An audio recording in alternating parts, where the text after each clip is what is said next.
For the language app Babbel, this is Multilinguish. I'm producer Thomas Devlin. Telling the story of a language is not an easy task. People often fall back on analogies to other things. Languages are like trees, growing and branching off from one another. Languages are like people, being born, living, and dying.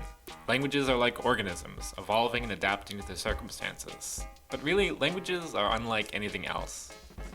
In this episode of Multilinguish, we try to tell the story of English from the beginning to the very end.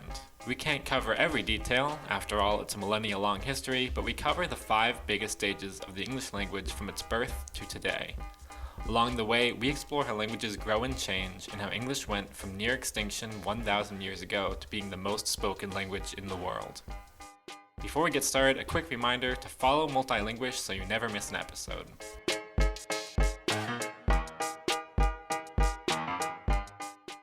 Part 1. Birth. Alright, so to really start at the beginning, we have to go all the way back to the start of human language itself. But this presents a problem. No one really knows when human language began. That's because before written language developed, words didn't leave a trace. Thousands of years of oral culture are essentially lost to time. Estimates for when language started go from as far back as 2 million years ago to as recent as 50,000 years ago. That's a pretty big range.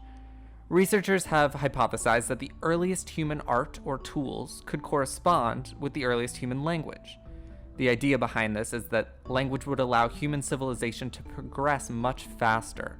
So trying to locate the moment where there was a major fast-forwarding of human society could be a sign that language appeared around that time. Looking at the evolution of the human body can also be helpful. Human language is possible because our anatomy is designed in such a way that we can articulate a wide range of consonants and vowels.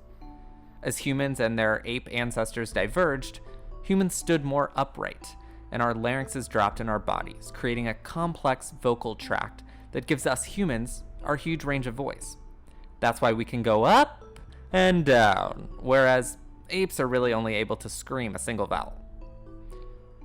But our vocal tract's design also has a strange flaw. All the food we eat has to pass the opening to our lungs, which makes humans very susceptible to choking. This flaw is even stranger when you realize that humans didn't evolve specifically for language. Really, language is a strange side effect of evolution, which is to say, we really lucked out. So we've talked a bit about ancient language in general, but what about English in particular? Is it possible to trace a specific language back before the written record? The answer is yes, and it's all thanks to the construction of proto-languages. Proto-languages are hypothetical languages that historical linguists try to construct based on what they know about the evolution of language. One common tool in these reconstructions is comparing vocabulary. Take, for example, the word father. If you look across a number of languages, you can see similarities. In German, it's der Vater. In Spanish, it's el padre. In French, it's lupere. In Norwegian, it's far. Some of these words sound more like father than others, but the idea is that the more similar a word is in different languages, the more closely related those languages are. Historical linguists don't look at just one word, though. They look at a huge array of vocabulary, as well as other factors like word order, grammatical structures, and so on. Using all of this information, historical linguists can say with some measure of certainty that English can be traced back to Proto-Germanic, which is the ancestor of not just English and German, but also Norwegian, Swedish, Pennsylvania Dutch, Icelandic, Yiddish, Afrikaans, and more. And we also can be pretty certain that Proto-Germanic can be traced back even further to Proto-Indo-European, a proto-language that is the ancestor of hundreds of modern languages, including the Romance, Slavic, Baltic, Indo-Aryan, and Iranian languages. Without the written record, everything we know about Proto-Indo-European and Proto-Germanic is based on educated guesses and estimates. We can't really know what it would have sounded like. We should also mention there are flaws in the approach to proto-languages. It is impossible to know with 100% certainty whether two languages share similar vocabulary and features because they come from the same root, or because they existed next to each other for hundreds or thousands of years, trading words back and forth. This isn't to say that historical linguistics is a waste of time, but that it is a fallible system. One theory is that all languages in the entire world descend from a single language, sometimes called proto-world or proto-sapiens. But when you go back that far in time, linguistic history only gets murkier and murkier. This early English history, then, is shrouded in mystery. What we know is that language on the European continent started, at some point, tens or hundreds of thousands of years ago, and this language grew and evolved with the humans speaking it. Eventually, the people who live in the area that today is Germany and Denmark formed tribes and spoke a language we broadly call Proto-Germanic. But wait, you say, when do we actually get to the point that people are speaking English? Well, to get to that, we have to wait for a few Germanic tribes to make the decision to cross the channel and explore a new land. A new land that was, at the time, being ruled from afar by the Roman Empire. Part 2. Childhood. I know some of that was a little vague, but we're about to put a definite pinpoint in the timeline of this history. Right now, we're in the 1st century CE, a time when the Roman Empire was nearing its peak. At this point, Rome had already expanded its territory across much of Europe and northern Africa. And it was also in this century that the Romans sent out an army to conquer and establish a new territory, Britannia. Before the arrival of the Romans in 43 CE, there were a number of indigenous Celtic tribes already in England. Ironically, the only way we know about them is through the writings of Greek and Roman observers. Typical colonialism. The name Britannia itself was taken from the Britons, who were a collection of Brittonic tribes whose territory may have once extended across the entirety of England. Because you probably already know how this ends. Centuries of Roman rule mostly pushed Celtic cultures out of England, though they did survive in Ireland, Scotland, Wales, and a few islands nearby. The legacy of Roman rule in Britannia has rippled throughout history, and honestly, there's a lot you can say about that. There's entire books you can read on the topic, but we're going to give you the TLDR version, which is that there's 2 things in particular that paved the way for the English language as we know it today. The first was the Latin alphabet, which we'll discuss more a little later on. The second was that the withdrawal of the Romans in the 5th century CE left the Britons particularly vulnerable to attack. And as a matter of fact, they were invaded by a number of Germanic tribes, the Angles, the Saxons, and the Jutes.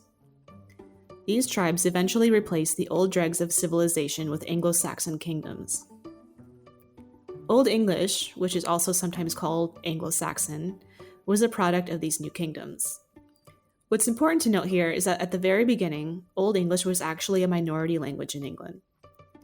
During the time of Roman rule, the majority of people spoke British Celtic and British Latin.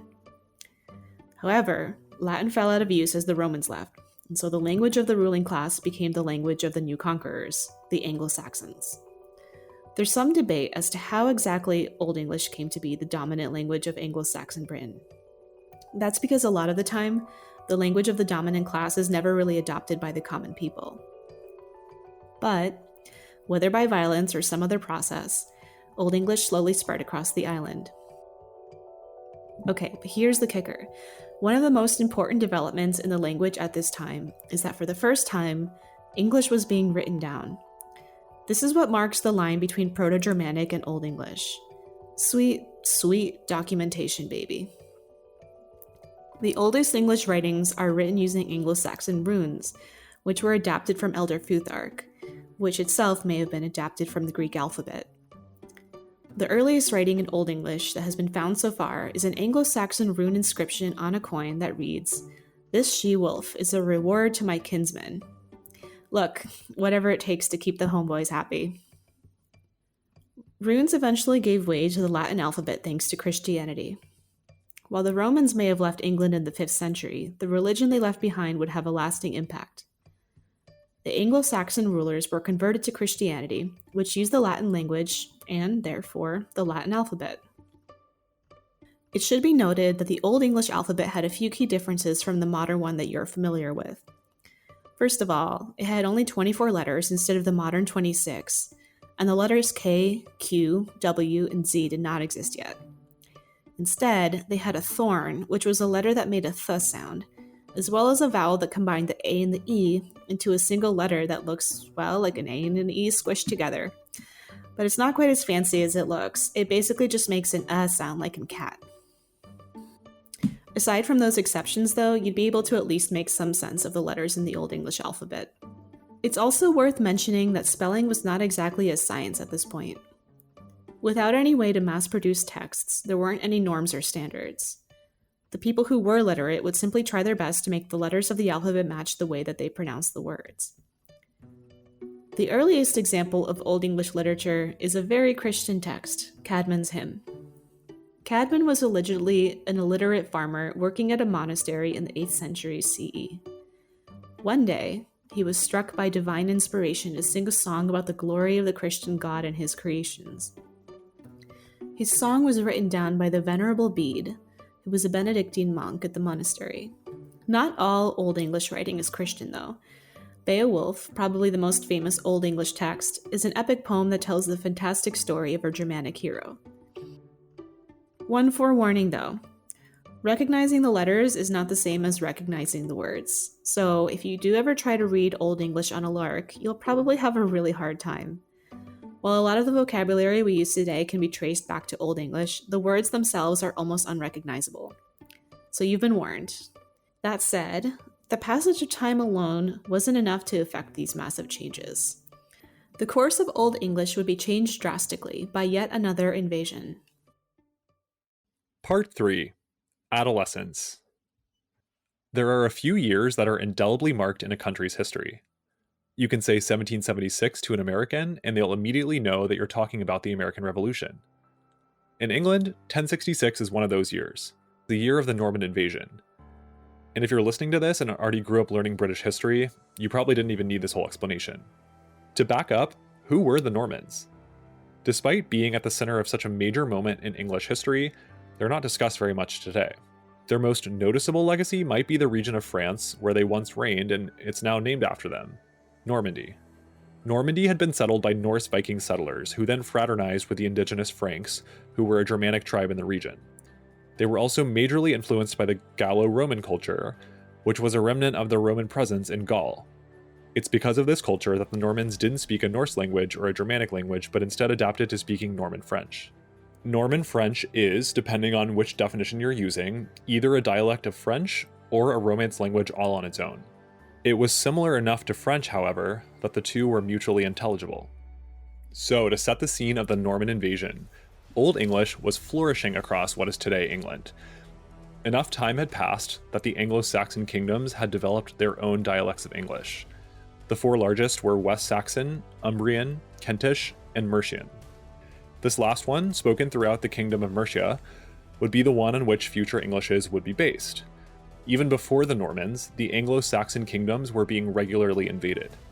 Vikings from Scandinavia had started attacking England starting in the 8th century CE, and they brought the language of Old Norse with them. Old Norse on its own had a pretty significant impact on English, though the language itself never became widely spoken in England. What it did do, though, was introduce a bunch of new vocabulary. Words like skill, ransack, and even the pronoun they, those can all be traced back to Old Norse. Despite how significant these changes were, the Scandinavian invaders never got the same foothold as the Normans. In 1066, the Normans came to England and ended the reign of the Anglo-Saxons. The Normans also pushed Old English into a new age, Middle English. Before Middle English began to flourish, however, it was almost entirely killed. Like the Anglo-Saxons before them, the Normans took over and instituted their own language, French, as the language of the elite class. And the language of the written word, especially in matters of religion, was Latin. In some ways, England was essentially trilingual. In order of prestige, Latin was on the top, French just below it, and way down at the bottom were the many dialects of English. It wouldn't be until 1399 that a king, Henry IV, would once again claim English as their native language. And yet, English survived. Despite the dramas of the monarchy and whatever else over the next few centuries, the common people of England never abandoned their language, nor were they forcibly induced to stop using it. But during the period of Norman England, English changed quite a bit. Because it was now being used by people who were not being formally taught, a number of grammatical structures were simplified. Gendered nouns were gone by the 14th century because of an intermixing of Old English and Old Norse in certain parts of England. So whenever you're thankful you don't have to know the gender of an inanimate object, thank the Scandinavians. Other grammatical endings were also disposed of. At one point, English had 14 different types of adjective ending, which was eventually whittled down to 1. Up to 10,000 Norman French words were added to the language, including some very simple terms like duke, parliament, mirror, money, and art. It's possible that up to a third of modern English vocabulary is derived from French. The reign of the Normans would come to an end in the 13th century, when Normandy itself was taken over by France. This was the beginning of the end for the Norman identity, and within the next 2 centuries, anyone who was considered Anglo-Norman slowly assimilated into just being English. This period, perhaps more than any other, shows how hard it is to track the story of a language. When people talk about language families as a tree, you imagine a language pretty much in isolation. You start with a massive Proto-Indo-European trunk, then you branch off to Proto-Germanic, and then eventually get down to English. But that doesn't tell you about how much languages influence each other. English wouldn't look like it does today without its intersections with Old Norse and French. Here we end the story of English as an underdog, just scraping by as England is invaded by various other groups. After the break, we move into the middle of the second millennium, where we zoom out and English goes from being a language spoken on a single island to one spoken on every continent in the world. Hey, it's Thomas. Multilinguish is brought to you by Babbel, the language app. Our marketing team wants you to know that we offer an app that teaches you 14 languages. From Spanish, French, and Italian to Portuguese, Russian, and more, Babbel's app is created by real language teachers and experts. You'll learn how to have conversations in real-life situations, whether you need to greet your neighbors in Turkey or play chess against the embodiment of death in Sweden. We're offering Multilinguish listeners 50% off a 3-month subscription.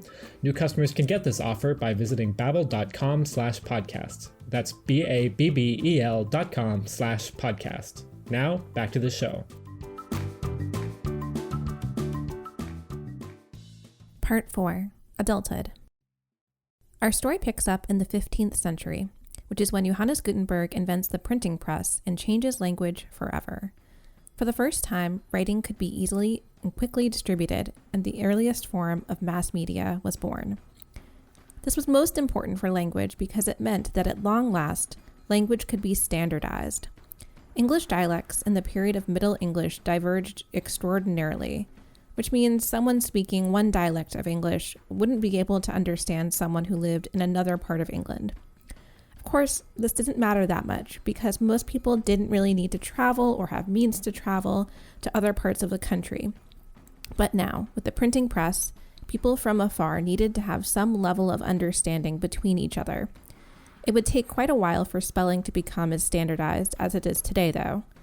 It wasn't until the middle of the 18th century that English Renaissanceman Samuel Johnson published his Dictionary of the English Language, which was the first widely used standards guide to the English language. While spoken dialects never entirely disappeared, many written ones did. The printing press was introduced to England by William Caxton in 1476, and it marked a new period of the English language, early modern English. This is a language used by all of the writers of the English Renaissance. But let's be honest, there's only one man you're probably picturing here, and that's William Shakespeare. The works of Shakespeare not only are one of the best examples of early modern English, but they've also contributed to the identity of English itself. Another important change in English at this time is the Great Vowel Shift. If you were to hop back in a time machine to the 13th century, one of the most noticeable differences in the English language will be the vowels. I mean, you'll notice a lot of differences, but the vowels are important. From the 1400s to the 1700s, the ways vowels were pronounced slowly changed.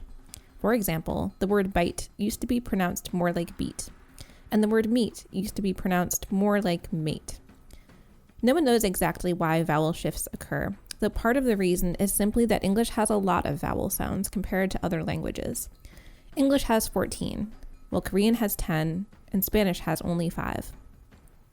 Yet while we've only been looking at England itself, the early modern English era also marked the start of a process that would take English all over the world, the period of the British Empire. England started its worldwide expansion in the 16th century with a series of trading posts that set up trade across Europe into Asia. But soon they had their sights on being a major world power. They started to colonize the Americas in the early 17th century, when it was already being divvied up by France, Portugal, and Spain. This land grab led to a genocide of indigenous people, with violence and disease killing over 90% of the native populations. In what is now the United States, Canada, and many islands in the Caribbean, the English language was forced on the native people. As English set up colonies in North America, they were also setting up the infrastructure of the slave trade, which meant setting up forts in Africa and violently displacing Africans.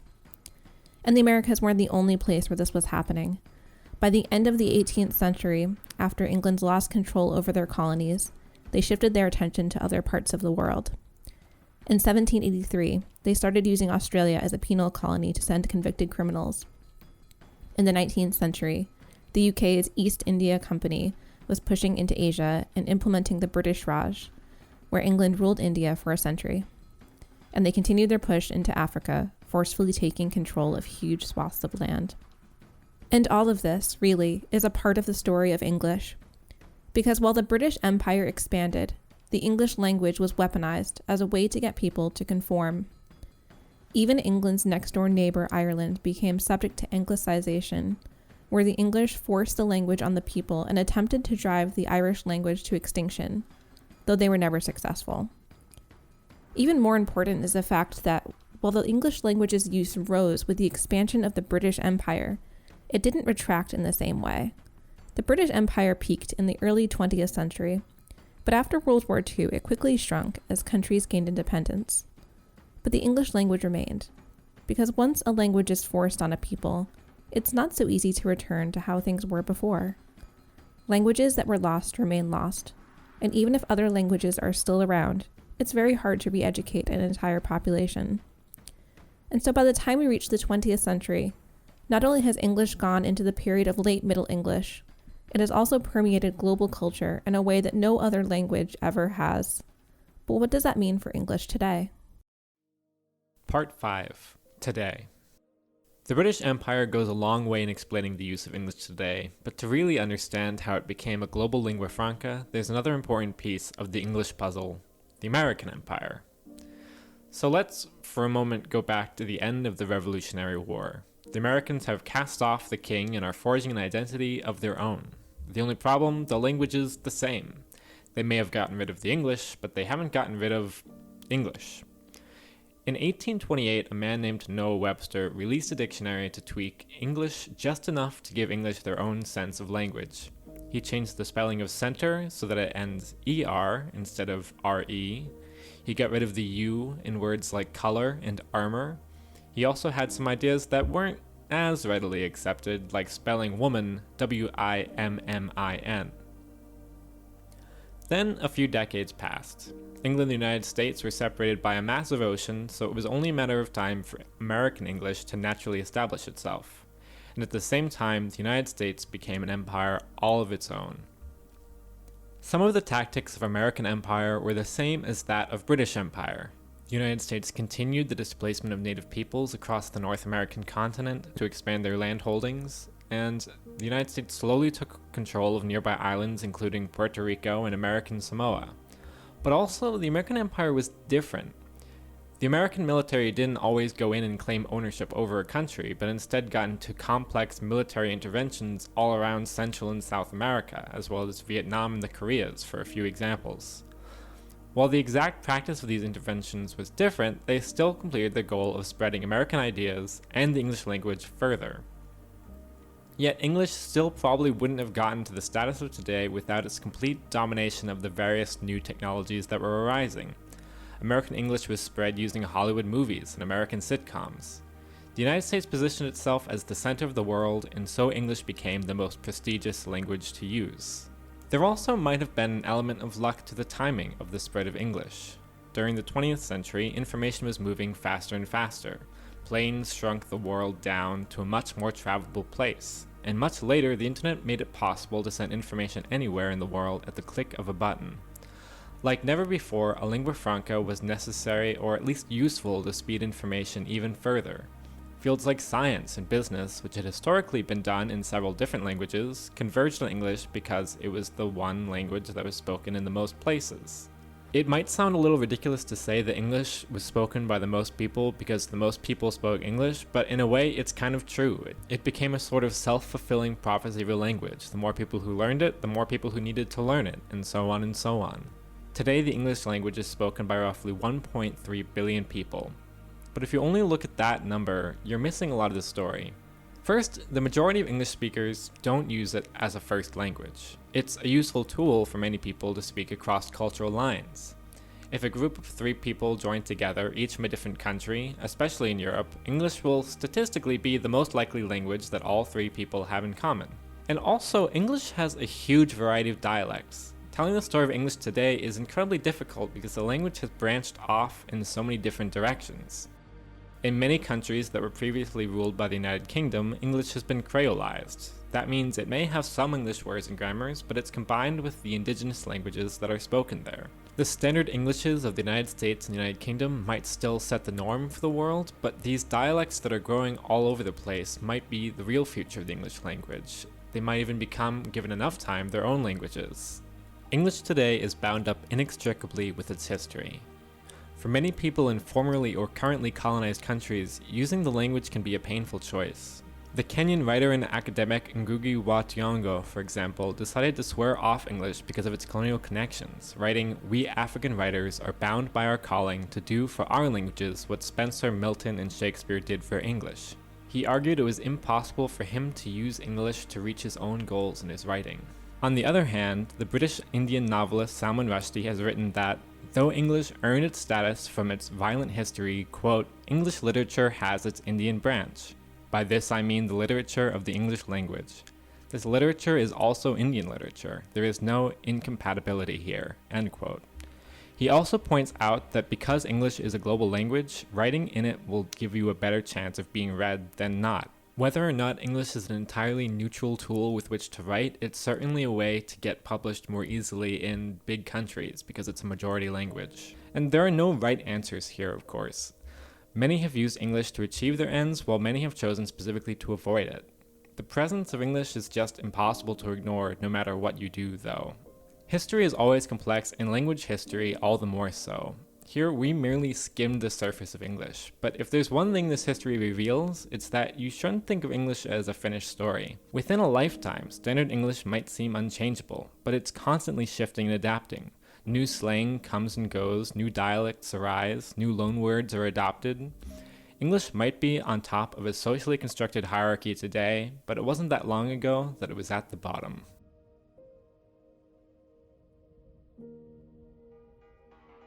Multilinguish is a production of the language app Babbel. This episode was produced by me, Thomas Devlin, with help from Jennifer Jordan, David Duchin, Stephanie Koifman, and Dylan Lyons. Editing and sound design by Brian Rosado. You can read about today's episode more on Babbel Magazine. Just visit babbel.com/magazine. Say hi on social media by finding us at Babbel USA. Finally, please rate and review this podcast. We really appreciate it. And that does it for Season 3 of Multilinguish. Thanks for listening.